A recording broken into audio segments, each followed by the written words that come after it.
Hi friends, welcome to my YouTube channel. ಇವತ್ತು ನಾನು ನಿಮ್ಮನ್ನ ಶಿವಗಂಗೆ ಬೆಟ್ಟಕ್ಕೆ ಕರ್ಕೊಂಡು ಹೋಗ್ತಾ ಇದ್ದೀನಿ. ಅದನ್ನು ದಕ್ಷಿಣ ಕಾಶಿ ಅಂತಲೂ ಕರೀತಾರೆ.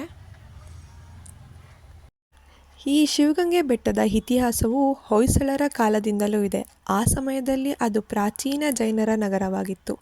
1131ನೇ ಶತಮಾನದಲ್ಲಿ ಅದು ಹೊಯ್ಸಳರ ಕಾಲದಲ್ಲಿ ರಾಣಿ ಶಾಂತಲಾ ಅವರು ಗಂಡು ಮಗುವನ್ನು ಪಡೆಯದ ನೋವಿನಿಂದ ಈ ಬೆಟ್ಟದಿಂದ ಬಿದ್ದು ಆತ್ಮಹತ್ಯೆ ಮಾಡಿಕೊಂಡರು.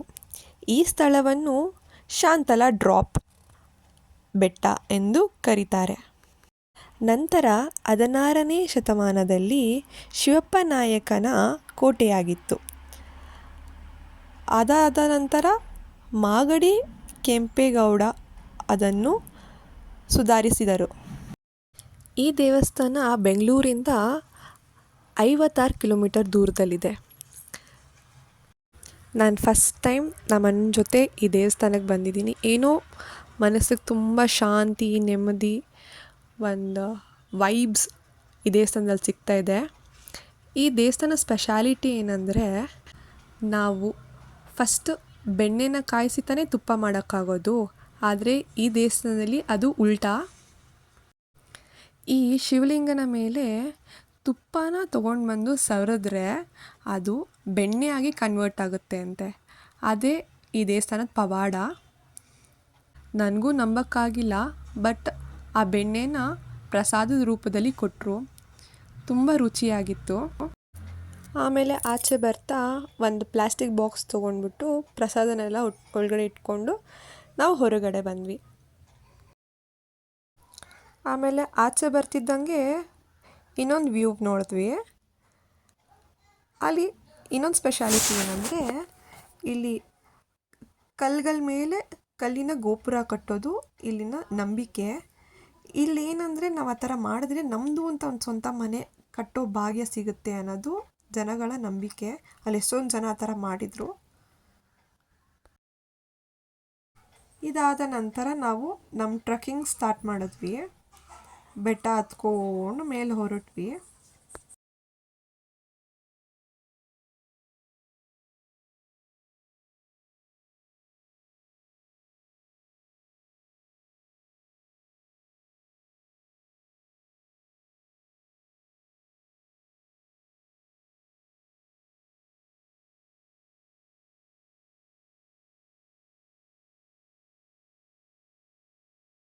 ಮೇಲ್ಗಡೆ ಬೆಟ್ಟ ಹತ್ತುತ್ತಾ ಆ ಬ್ಯೂಟಿಫುಲ್ ವ್ಯೂ ನೋಡೋಕ್ಕೆ ತುಂಬ ಚೆನ್ನಾಗಿತ್ತು. ಆ ತಂಪು ಗಾಳಿ, ಆ ಡ್ರಿಸ್ಲಿಂಗು, ಆ ಗ್ರೀನರಿ.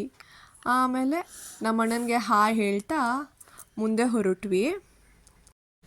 ಇದು ಮೇಲ್ಗಡೆ ಬರ್ತಾ ಈ ನಂದಿ ಸಿಕ್ತು. ಇದನ್ನು ಏನಕ್ಕೆ ಇಟ್ಟಿದ್ದಾರೆ, ಇದು ಮಹತ್ವ ಏನು ಅಂತ ಕೇಳಿದ್ಕೆ ಈ ಆಂಟಿ ಹೇಳಿದ್ರು, ಈ ನಂದಿಗೆ ಅರ್ಶಿನ ಕುಂಕುಮ ಎಲ್ಲ ಇಟ್ಟು ಈ ಗಂಟೆನ ಕತ್ತಿದ್ದಾರಲ್ಲ ಅದನ್ನು ಹೊಡೆದುಬಿಟ್ಟು ನಮ್ಮ ಮನಸ್ಸಲ್ಲಿರೋ ಆಸೆಗಳನ್ನ ಅದು ಕಿವಿಗೆ ಹೇಳಿದ್ರೆ ಮತ್ತು ಅಲ್ಲಿ ಮೇಲೆ ನೀರು ಸಿಗಲಿ ಅಂತ ಕೇಳಿಕೊಂಡು ಹೋಗಿ, ನೀವು ಅಂದ್ಕೊಂಡಿದ್ದ ಆಸೆ ಎಲ್ಲ ನೆರವೇರುತ್ತೆ ಅಂತ ಹೇಳಿದ್ರು. ಆ ಪೂಜೆ ಮಾಡಿಕೊಂಡು ನಾವು ಮುಂದೆ ಹೊರಟ್ವಿ.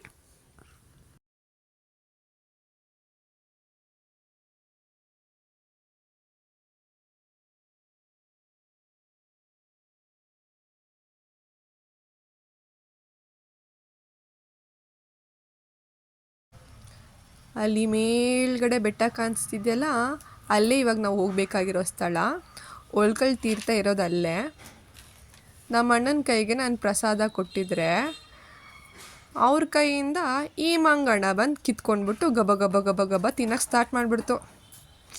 ಹೋಗ್ಲಿ ಬಿಡು ಮಂಗಣ್ಣ, ನಾವು ಅದೇ ದುಡ್ಡು ಕೊಟ್ಟು ತೊಗೋತೀವಿ, ನಿನ್ನ ಪಾಪ ಎಲ್ಲಿಂದ ತರ್ತೀಯಾ, ಏನು ಬೇಕೋ ತಿನ್ನು ಅಂತ ಕೊಟ್ಬಿಟ್ಟು ನಾವು ಮುಂದೆ ಹೊರಟ್ವಿ.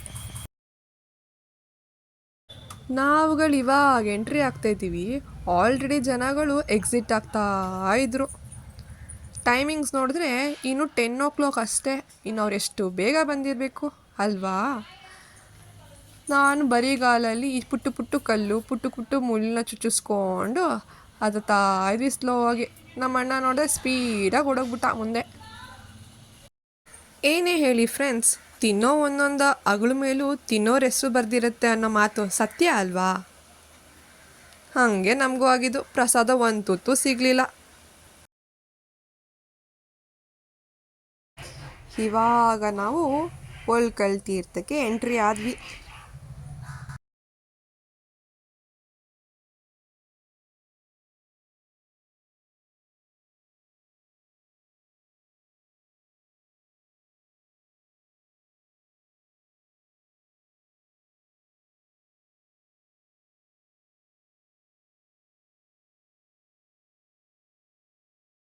ಇವಾಗ ನಾವು ದೇವಸ್ಥಾನದ ಒಳಗಡೆ ಎಂಟ್ರಿ ಕೊಟ್ವಿ. ನಾನೀಗ ಕಾಲು ತೊಳ್ಕೊಳಕ್ಕೆ ಕೊಳ ಎಲ್ಲಿದೆಯಪ್ಪ ಅಂತ ಹುಡುಕ್ತಾ ಇದ್ದರೆ ಆಲ್ರೆಡಿ ಒಳಗಡೆ ನೀರು ತುಂಬಿದೆ. ಅದು ನಮ್ಮ ಕಾಲು ತೊಳ್ಕೊಂಡು ದೇವ್ರ ದರ್ಶನ ಮಾಡೋಕ್ಕೆ ಹೋಗೋಕ್ಕಂತ ಆಲ್ರೆಡಿ ಅಲ್ಲಿ ನೀರು ರೆಡಿ ಇತ್ತು. ನಾವು ಪ್ಯಾಂಟೆಲ್ಲ ಸ್ವಲ್ಪ ಮೇಲೆ ಮಾಡಿಕೊಂಡು ಎಂಟ್ರಿ ಕೊಟ್ವಿ ದೇವಸ್ಥಾನಕ್ಕೆ. ನಮ್ಮಣ್ಣ ಹೇಳ್ತಾ ಇದ್ದರು, ನಾವೇನಾದರೂ ಪಾಪ ಮಾಡಿದರೆ ಈ ಒಳ್ಕಲ್ ತೀರ್ಥದಲ್ಲಿ ನೀರು ಸಿಗಲ್ಲ, ಪುಣ್ಯ ಮಾಡಿದ್ರೆ ಮಾತ್ರ ಸಿಗುತ್ತೆ ಅಂತ. ಮತ್ತೊಂದು ನಾವು ಅಂದ್ಕೊಂಡಿದ್ದೇನಾದರೂ ನೆರವೇರುತ್ತೆ ಅಂದರೆ ಮಾತ್ರ ನೀರು ಸಿಗುತ್ತೆ, ಇಲ್ಲಾಂದರೆ ಸಿಗಲ್ಲ ಅಂತ ಹೇಳ್ತಿದ್ರು. ಸಿಗ್ತೇನೆ, ಇದೇ ಫಸ್ಟ್ ಅಂತ ಲೇಡೀಸ್ ಸಿಕ್ಕಿರೋದು, ಅವಾಗಿಂದ ಯಾರಿಗೂ ಸಿಕ್ಕಿಲ್ವಂತೆ.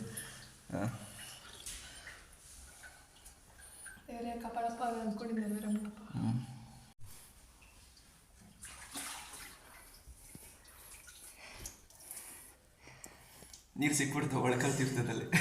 ನಮ್ಮಣ್ಣ ನಾನು ತೀರ್ಥ ಪ್ರೋಕ್ಷಣೆ ಮಾಡಿಕೊಂಡು ಗಣೇಶನಿಗೆ ನಮಸ್ಕಾರ ಹಾಕ್ಕೊಂಡು ಕಾಳಭೈರವ ಸ್ವಾಮಿ ಪೂಜೆ ನಡೀತಾ ಇತ್ತು. ಅಲ್ಲಿ ನಮಸ್ಕಾರ ಮಾಡ್ಕೊಂಡು ನಿಂತಿದ್ವಿ. ಮನಸ್ಸಲ್ಲಿರೋ 108 ಹಾಸ್ಯಗಳನ್ನ ಕೇಳಿಕೊಂಡು ನಮಗೆ, ನಮ್ಮ ಸಂಸಾರಕ್ಕೆ, ಕುಟುಂಬಕ್ಕೆ, ಸುತ್ತಮುತ್ತ ಇರೋರಿಗೆಲ್ಲರಿಗೂ ಒಳ್ಳೇದಾಗಲಿ ಅಂತ ಬೇಡ್ಕೊಂಡು ಹೊರಗಡೆ ಬಂದ್ವಿ. ಒಂದು ಸ್ಯಾಟಿಸ್ಫ್ಯಾಕ್ಷನ್ ಏನಂದರೆ, ಕಷ್ಟಪಟ್ಟು ಬೆಟ್ಟ ಹತ್ಕೊಂಡು ಮೇಲೆ ಬಂದು ದೇವ್ರ ದರ್ಶನ ಆಯಿತು, ಒಳ್ಕಲ್ ತೀರ್ಥ ಸಿಕ್ತು, ನಾವು ಅಂದ್ಕೊಂಡಿದ್ದೆಲ್ಲ ನೆರವೇರಿಸಪ್ಪ ಶಿವನೇ ಅಂದ್ಕೊಂಡು ನಾವು ಹೊರಗಡೆ ಬಂದ್ವಿ. ಈ ಪುಟ್ಟು ಮಂಗಣ್ಣನ ಕಪಿ ಚೇಷ್ಟೆ ನೋಡ್ಕೊಂಡು ಕುಂತಿದ್ವಿ. ಅದಾದಮೇಲೆ ಒಂದು ಗ್ರೂಪ್ ಆಫ್ ಫ್ರೆಂಡ್ಸ್ ಕಬಡ್ಡಿ ಆಟ ಆಡ್ತಾ ಇದ್ರು. ಇವ್ರ ಬಾಡಿಲಿ ಇಷ್ಟೊಂದು ಸ್ಟ್ಯಾಮಿನಾ ಎಲ್ಲಿಂದಪ್ಪ ಬಂತು? ಈ ಬೆಟ್ಟ ಹತ್ತಿನೇ ಎಲ್ಲ ಸ್ಟ್ಯಾಮಿನಾ ನಮ್ಮದು ಮಾಯ ಆಗೋಯ್ತು. ಇವ್ರ ಬಾಡಿಲಿ ಇಷ್ಟೊಂದು ಸ್ಟ್ಯಾಮಿನಾ ಎಲ್ಲಿಂದಪ್ಪ ಬಂತು ಅಂದ್ಕೊಂಡು ನಾವು ಯೋಚನೆ ಮಾಡ್ತಾ ಇದ್ವಿ. ಸೊ ಹೀಗಿತ್ತು ನಮ್ಮ ಇವತ್ತಿನ ದಿವಸ. ಸೊ ನಿಮಗೆಲ್ಲ ಈ ವಿಡಿಯೋ ಇಷ್ಟ ಆಗಿದರೆ ಲೈಕ್ ಮಾಡಿ, ಫಾಲೋ ಮಾಡಿ, ಸಬ್ಸ್ಕ್ರೈಬ್ ಮಾಡಿ. Thanks for watching. Meet you in next video. Bye.